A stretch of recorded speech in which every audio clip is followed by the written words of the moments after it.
Well, to break down how things are shaping up for Tuesday's Israeli election is Gilead Sher, Senior Research Fellow with the Institute for National Securities Studies and former Chief of Staff and Policy Coordinator to Israeli Prime Minister Ehud Barak. Gilead, thanks for joining me. Thank you for having me.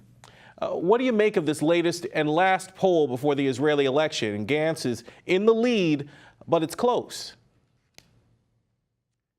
It's very close. It's a very close call, and probably close to a tie in terms of blocks, because what's important here is not the leading party, whether the first would get 31 and the second would get 28 or 29.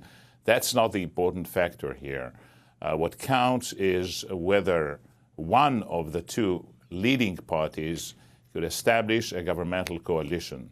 And in that respect, I believe that the right has the upper hand as of now. So it appears, though, Gantz still won't have enough support from other parties to form a coalition. So if neither side has enough votes for a coalition, then what? Then you have the first candidate that is going to be tapped by the president after 7 days after the elections, and you have 28 days and plus an extension of 14 days for the first attempt. If that fails, then the second candidate gets the same time for trying to establish a government. If the second attempt fails and none of the two leading candidates is capable of establishing a coalition, then a majority of the Knesset members can ask the president to tap a third person and for a third trial.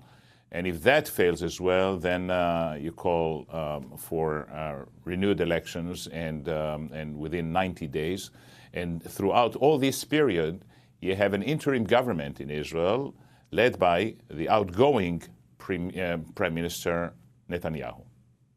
You know, months ago, Netanyahu was said to be so popular that it was almost a foregone conclusion that he would be reelected. It seems, though, that his lead and his support has waned. Well, I believe that this has to do with, first, the very strong message that the blue-white and the labor are conveying to the public, to the Israeli public, and appealing to the constituents, which is quite important in terms of the democratic component within the Jewish democratic Israel. And that's number one. Number two would be the corruption allegations that and the criminal charges that Netanyahu faces if indicted, indeed, subject to a hearing on charges, very, very serious charges, Sure. such as bribery and fraud and breach of trust. So I think that this as well plays a role. You know, let's talk about security, the situation in Gaza. The protests aren't letting up. Dozens more were injured today. I mean, do you think Netanyahu's approach is working there, or is a change in tactics needed?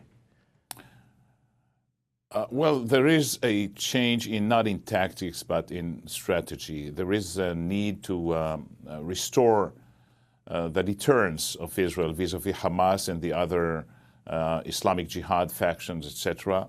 But what is clear to me is that this very volatile period before Election Day is capitalized by Hamas and the other factions in order to extract whatever possible in terms of concessions and compromises of the Israeli government, because no one wishes to enter a more serious round of clashes before the elections. And this is a very volatile, politically volatile period that precedes the elections. Yeah, everybody's watching and waiting to see what's happening, not only with the violence in Gaza, but what will happen with the upcoming election. Gilead Sher, thank you for your time tonight here on Clear Cut.